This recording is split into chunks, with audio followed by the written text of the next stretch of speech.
Good morning and welcome. It's that time once again. Happy Monday. The Patriot Radio News Hour live from the Hole in the Ceiling studios in beautiful, beautiful. It's beautiful. It's beautiful. It's the beautiful. sun's out. It's the sun's beautiful. Out, and it's warm. Right It's warm. Right here in Deer Valley, Arizona. I'm Joe Jaquin, CEO of the Patriot Trading Group. And that other voice you're hearing, the world-renowned, the stunningly awesome Wendy, our office manager of like 10,000 years. 20 She's actually 20 years. You're almost older than the furniture around here. Right. Not quite. Not quite. No, I don't know. This desk is very old. It's old. It's better out a long time. Listen, we like old stuff. We like it. Walker's going to be an absolute superstar. I mean, if you guys didn't get a chance to meet Jason and Brooke, his wife, who she's a superstar as well, the new part of our team. And you know what? Things happen for a reason. And, whether God's plan, if you will, that put us together, I'm just blown away by the job. Scott, right? And all the great people. We had such a great turnout, and we had a lot of fun. I'll tell you right now, neither one of us got to eat. No, actually, Carmen brought me a plate, and I had a piece of chicken, and that was it. I actually got through the line, and I never got to eat it. The plate sat there, right? And I stared at it 3 or 4 different times, but I just people wanting to say hello, and we had just such a great time. It really was. We did, and I just want to say my piece, say a little bit, and then I've got a lot of work to do. But I have to tell you, it was very emotional for me to put faces to names of people I had spoken with for 20 years.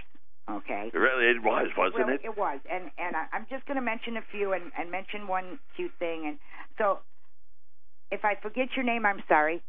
You know how crazy it was for me, but Linnell, Art, Kirk, Maggie and Kermit, keep in touch with me. Let me know how things are going on with your life, please, okay? Alan and Norma, Lisa, Craig, Gary, Jason. Joe and I voted you the best-looking client we've ever had. Justin. Oh, I don't know why I said Jason. Justin. I'm sorry, Justin. And if I was 30 years younger and lived in Colorado. All right, calm it down. Okay, calm it down. I mean, I even said to Arlene, "Oh, you're not going to believe what Justin looked like." Okay. And then a very cute thing. It was Brian with his Brian and his 2 children who are young. I'm going to say this. I was really happy to see the amount of kids there. Yes. We had a lot of future customers. Wendy and I were handing out Silver Eagles to all the kids. All the kids. It was just awesome. Right. And these 2 kids came up to me and said, "Oh, they were cute as a button, we weren't have $50 each, and we'd like to buy some more coins." So they had set me up in an office, and so I brought them in there, and I said, "Do you like those silver coins?" And they said yes. And I said, "Well, they're $20 a piece. So if I gave you 3 of them, how much would that be?" And they're like, "Oh, $60. And I said, "Well, you know what? Today's special is you get 3 for $50.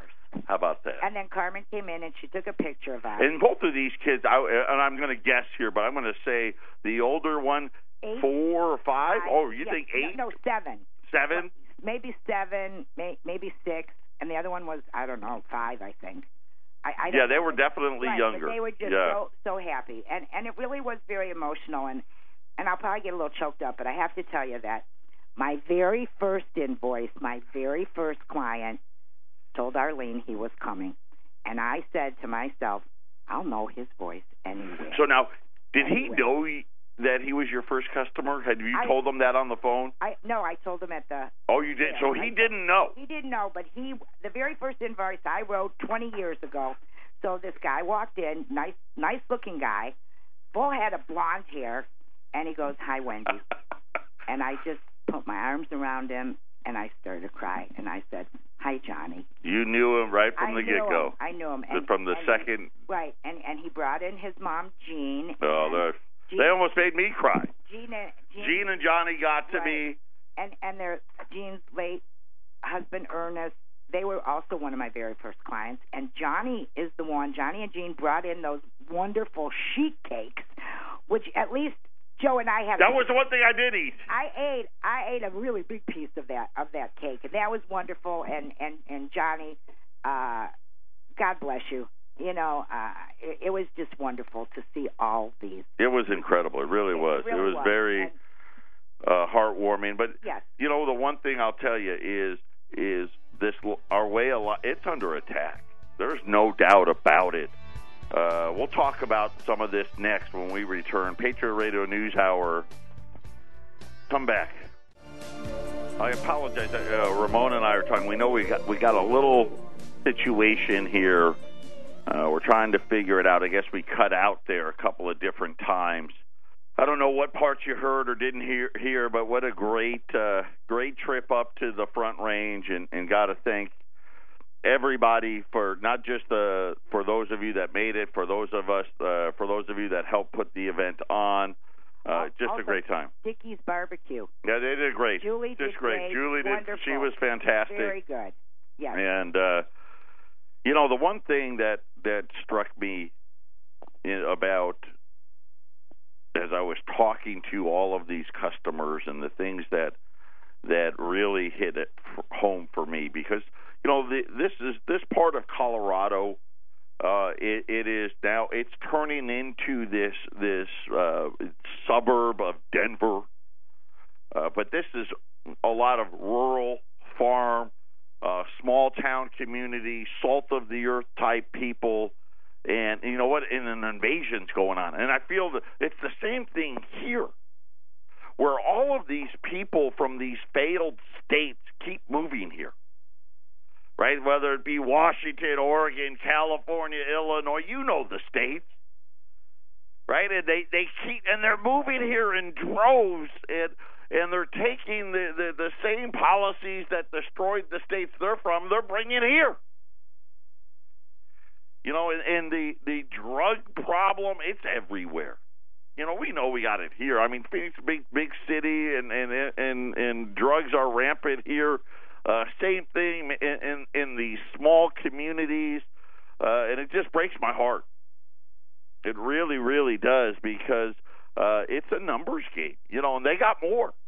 They've got more, and the worse things get, right, the more they kind of spread out and they keep coming here. But nonetheless, it was just it was great to be up there. I couldn't be more excited about the team that we put together up there. Got great things coming all over the place, not just in Colorado, here and everywhere, and trying to make sure that we've got you covered. You know, one of the things, you don't think people aren't paying attention. I don't know if you saw this. I mean, I will say this. Really glad American Idol is back on. My wife and I love that show. We watch it together. It's one of our things. And I'll just say this. It was, there was this gentleman, and I use that word because I wasn't quite sure. You know the character Pat from SNL? We weren't sure if it was a man or a woman. This individual, he sounded, if you had your eyes closed, you would think that was a woman. When you opened your eyes, here is a huge man. And I mean huge. Like, if I'm guessing, I don't know, 350, maybe pushing 400 pounds. Big guy. With this woman's voice. And he got out on he sat and he played the piano, sang this. It was incredible. And his voice it was amazing. It really was. Never judge a book by its cover. But you don't think things aren't happening, that a lot of people are feeling the need to get prepared? You know, you felt it a lot when Obama was president, right? You saw these liberal policies and all of these things that the country divided, and now with Trump we see, I mean, it's absolute. By all accounts, you'd have to say, hey, Trump's doing pretty good. We'll get to that in a minute, but you wouldn't know it. right? Doesn't matter. Half the country still hates them. But what I saw, and when I talked to all of these great people up there in Colorado, and I talked to them here, it's the same thing. And then it goes hand in hand with the article I'm going to share with you next, because people get it. They see what's happening, what's really happening. And they know something's coming. It's the end of the world as they know it, and the doomsday preparation industry is doing fine. Costco, is the largest retailer to get in on the doomsday prep business, selling a $6,000 NutriStore 1-year premium food kit for all those hungry for a sense of security in the event of a catastrophe. And listen, a catastrophe can come in many different forms. The pallet contains 600 cans of food that can feed 4 people a well-rounded 2,000 calorie per day diet for 12 months. Now, as most of you would tell, I will tell you this. One thing that I definitely didn't disappoint, I've said forever, I've got the body and the face for radio. Everybody on the Front Range agreed. It was true. 2,000 calories a day, that'd be a big cutback for me. As well as fruits, including apples and bananas, carb-like pastas, proteins like black beans. They had beef and chicken in there, freeze-dried vegetables, broccoli and green beans. They had also slightly less expensive alternative. Now think about it. If Costco's selling, what do you think? Costco, let's bring in these pallets. If they didn't know they weren't going to sell like hotcakes, their biggest package, $6,000.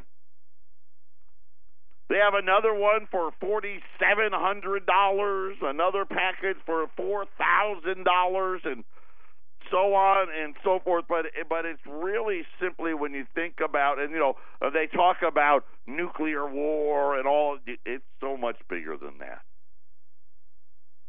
Something's coming.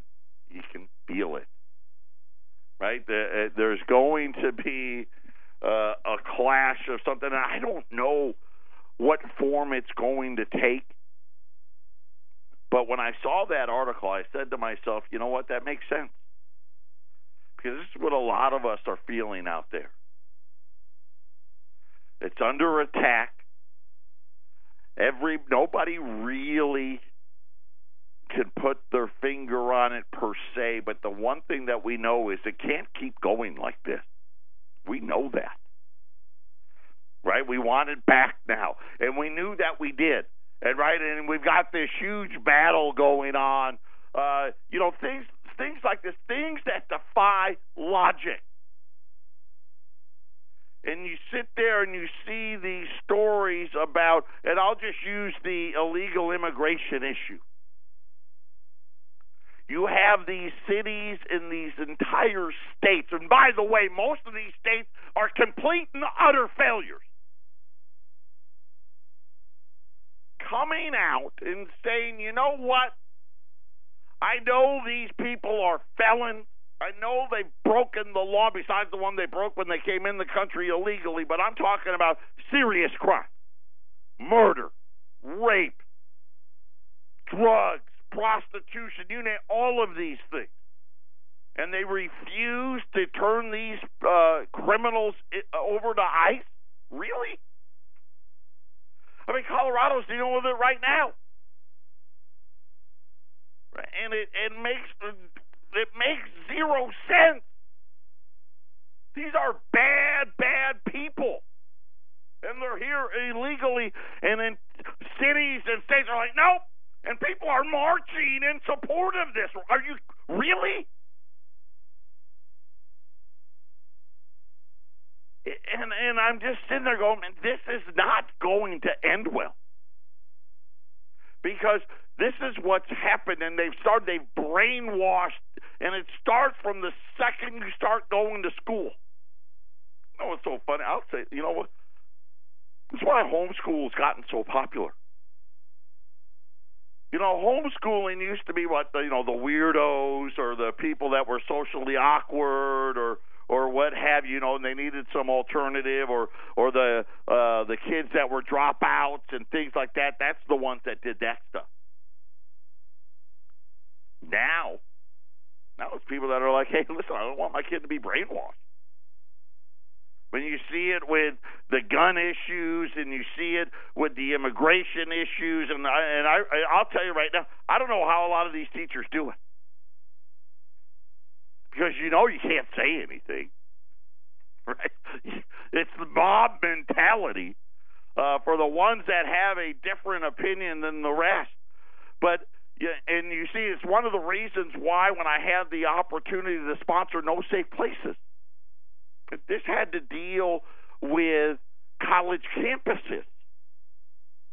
And you hear me talk about it. It's so funny when they talk about the restricting people to have guns and restricting this and restricting that and trying to do all of these things in the name of, I don't know what they try to blanket themselves in, humanity and hugs and kisses and everything else. But they're perfectly fine with 18-year-olds racking up $50,000 in debt, right? It makes no sense. But yet there it is. And the message, the only message these kids are hearing. And now you just see your way of life. It's totally under attack. Like I said, I don't understand what logic. Who can defend that? An illegal alien murders somebody, murders them. Nah, we're not turning them over. And keep them right here. We like these people. And then they got people that march in the streets in support of that? Come on. And, of course, the only thing you'll see on the TV is the one guy that maybe, and, of course, even then, the guys that they never tell you the real story. They never do. They always leave out all the details to it, and they make it sound like they're the greatest people on the face of the earth. You wouldn't be, listen, ICE doesn't go after an unpaid traffic ticket. They're not looking for those people. If ICE is involved, these are serious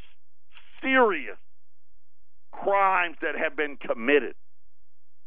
And I just don't understand. I just don't understand how anybody would view that differently, yet it's true. And you know what? Here's the real problem.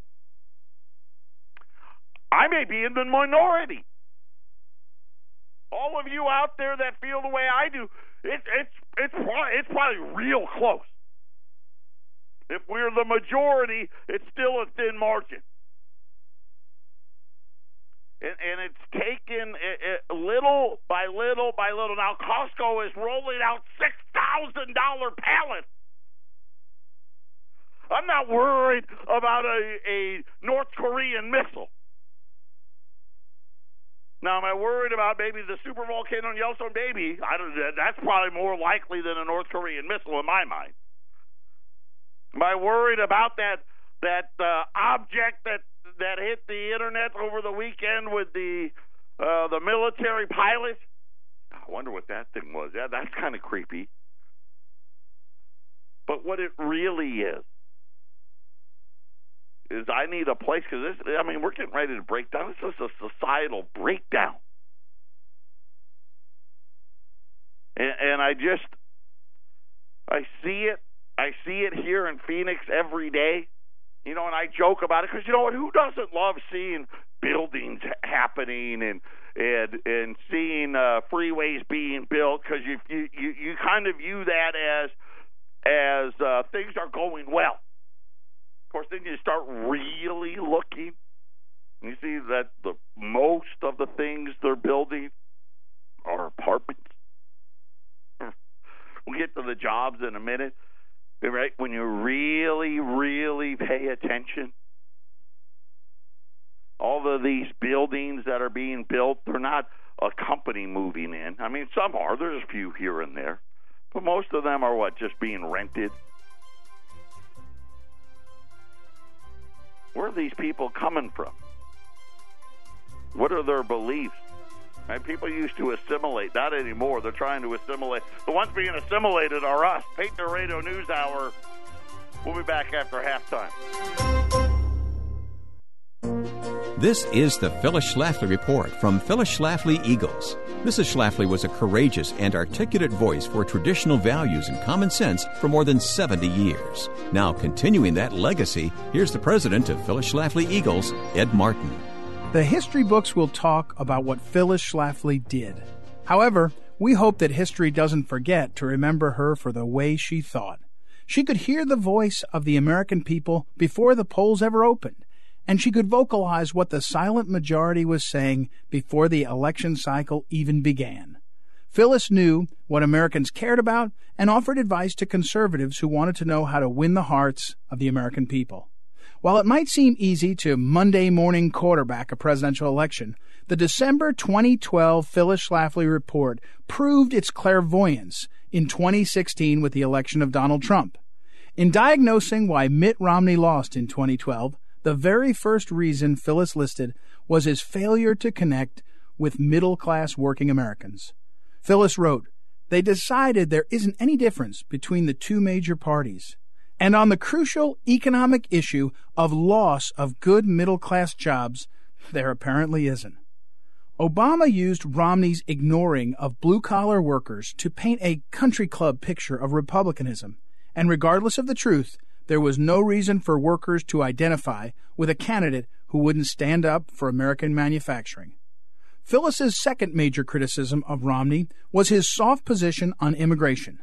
Phyllis said that the Republican establishment's approach on amnesty and border security was a dead-end road that translates into more Democratic, not Republican votes.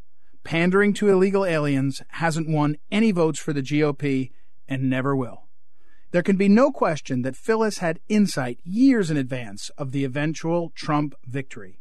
Phyllis said, "The voting bloc that Mitt Romney ignored, but which Republicans must recapture if they ever want to win again, is the blue-collar men without a college degree who had well-paid manufacturing jobs until the free traders shipped those jobs overseas."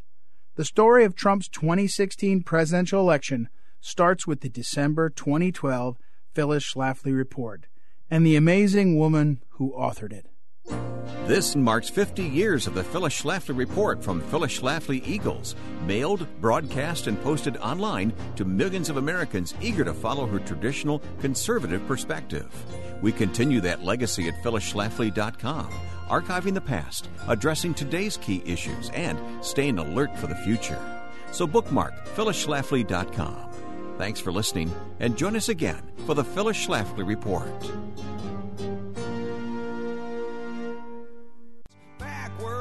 Welcome back. 800-951-0592.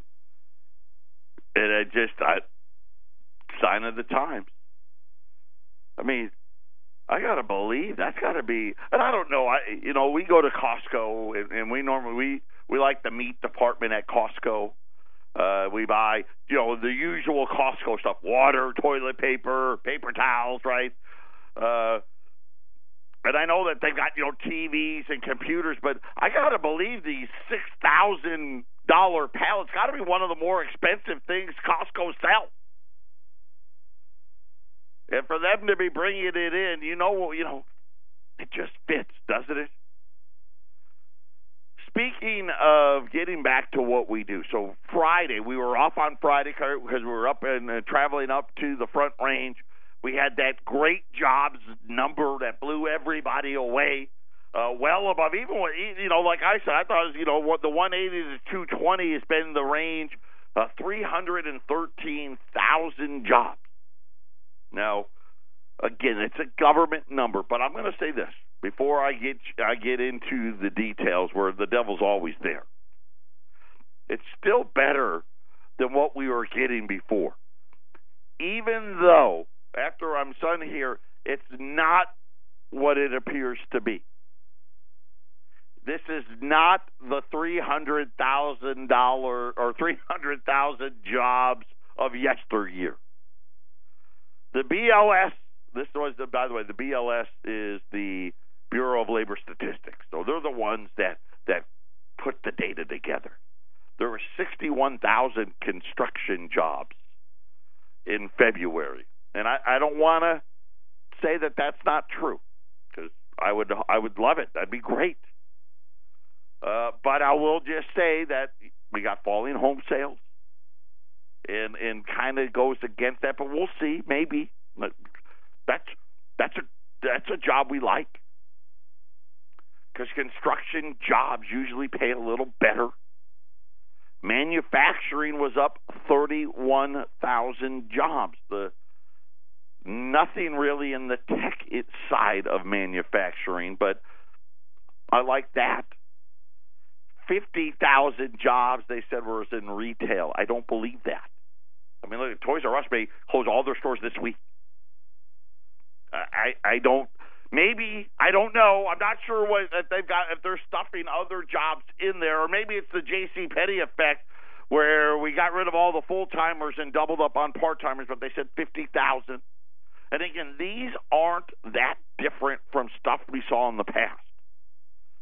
50,000 jobs in what they call professional business services, and usually about 60 to 70% of those jobs are administrative type jobs. You know, they're hourly jobs, and really that's where all the temporary, so the temp agencies goes in there. That's the bulk of that number. But again, that's been the case for a long time now. Here's what we did get a dip in. And here's the one thing I'll tell you, at least based on my experience in Phoenix, the bars and the restaurants seem to be well, the right ones are pretty full, but only 11,000 waiters and waitresses and bartenders. So that's a plus, because those aren't good jobs. Problem is, I don't believe the 50,000 retail jobs.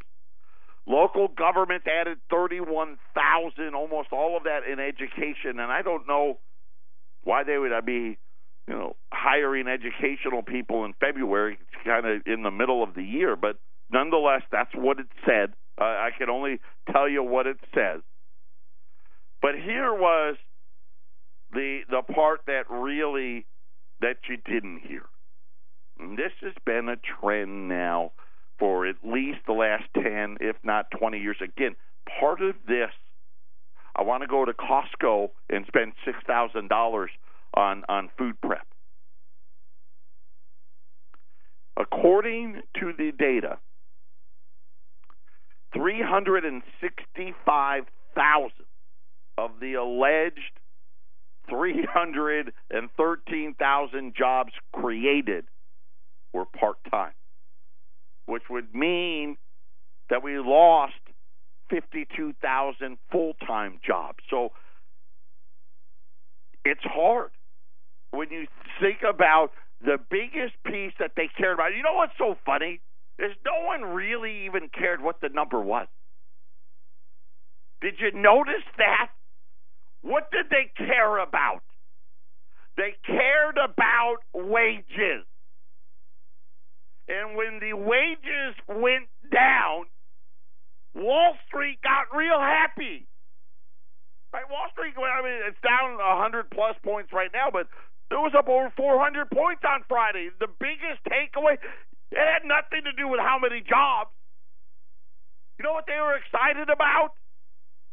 Hey, no one made any real money. Matter of fact, I didn't remember January. Oh, no, wage inflation and all that. And, of course, I was telling you it's not. There's no wage inflation. Yeah, you got paid a little more because a lot of states and cities raised the minimum wage, but they just cut back on hours. And then in February, wages actually went down. And that's the only piece of the data, not the only piece, but that part of it made sense. So when the Census Bureau and the Bureau of Labor Statistics, there's two different reports at work, right? The Census Bureau, it does unemployment and stuff like that. The Bureau of Labor Statistics counts jobs, and so you get two different numbers. But according to the Census Bureau, yeah, we created a lot of jobs that are part-time. The other one was we did get an adjustment, and I think they happen like once a quarter, where They said 800,000 people have entered the workforce since the last adjustment, which I thought was good. That's good news. Problem was they're finding part-time jobs. But wait and see. This is, again, I don't think Trump can change that. We are fully going into the quality of jobs is a bigger vacuum. There's fewer and fewer what I would call good jobs and tremendous amounts of part-time work. And we're starting to see that even Trump can't fix it out. His numbers are better. We'll give credit. Now, granted, he's spending a lot of money. I don't know if you saw the national debt. We are now $75 billion away from $21 trillion. We're at $20,925 billion of debt.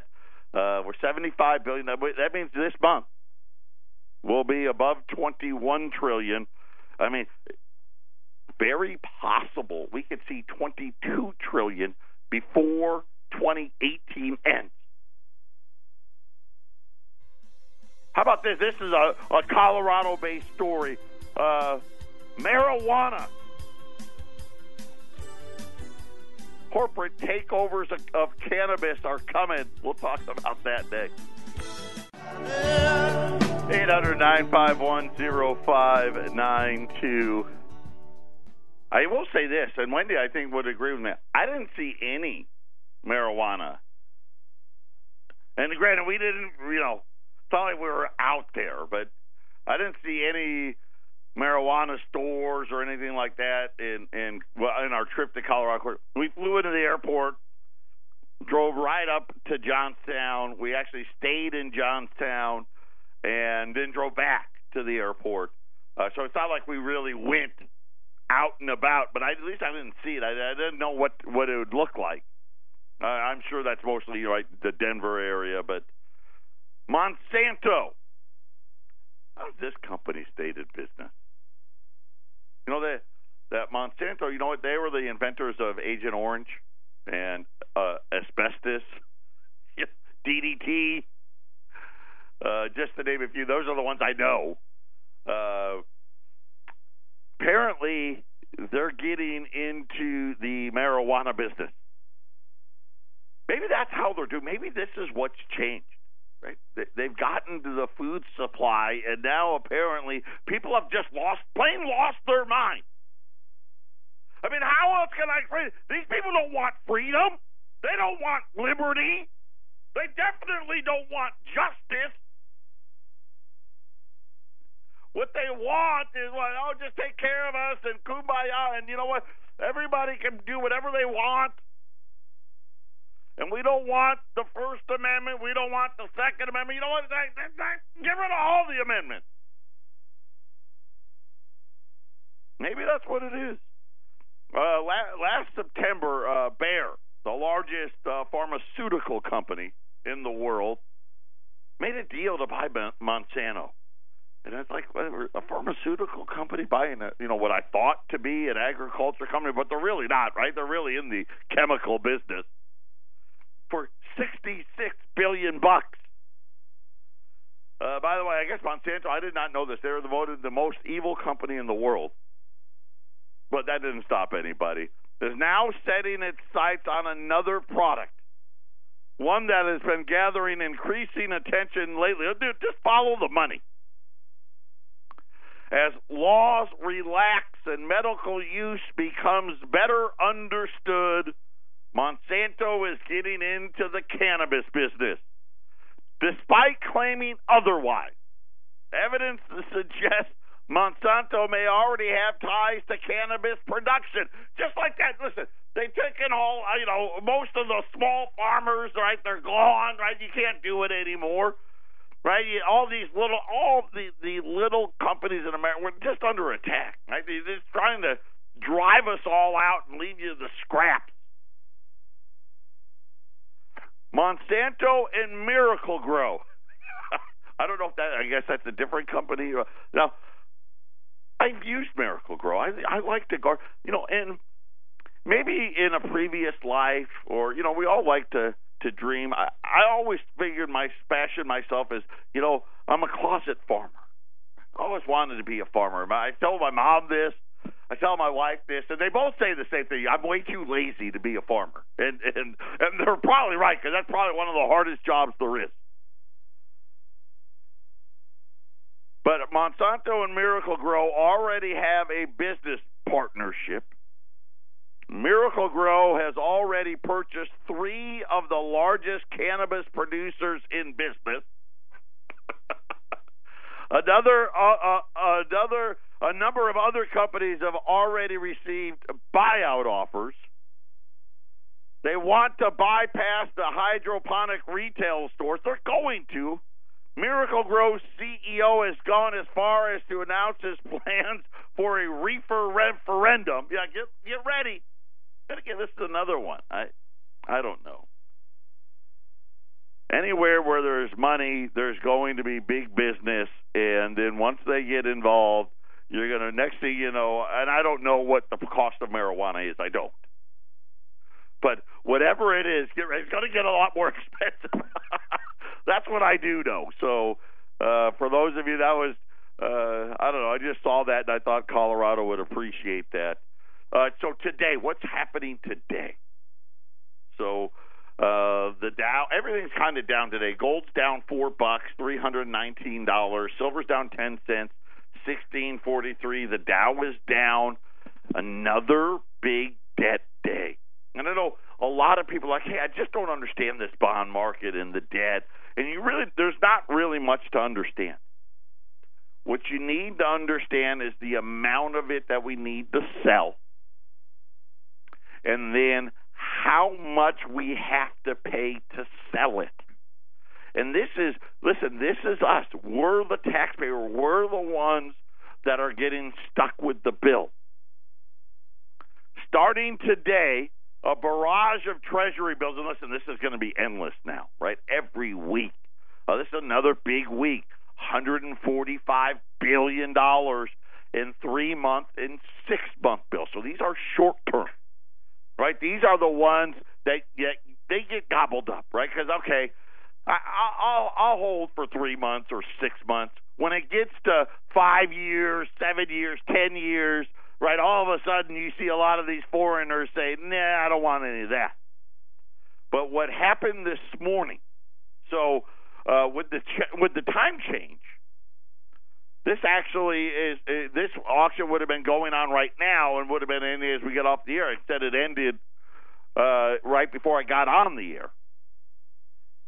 It was the highest price we had to pay. In other words, the yield was the highest, means the bond price was the lowest, since 2007. The auction was hit 2.436, and this was for the 3-year note. The Treasury had to sell $28 billion of 3-year notes, approaching 2.5%. Of course, the 10 years, 2.88 to 2.90. This was the most we've had to pay to finance our debt since 2007. And it looks like it's not done climbing yet. Patriot Radio News Hour. We'll be back after the break. Final segment, Patriot Radio News Hour. Hey, this was something else that came out after we got off the air on Thursday. This was from the Federal Reserve. And again, I don't want to use the word liar, but they only talk about a couple of things and don't tell you any of the bad stuff, right? They only want to tell you good stuff. In its quarterly report released on Thursday, they reported that the net national savings, the sum of savings by household, business, and government. Okay. Pretty much, okay, what do we got? Add it all up everywhere. Look under the mattress, in the back seat of the car, in the consoles, look all over the place. In 2017, the savings rate for everything combined fell $370 billion, or almost 2% of the gross national product.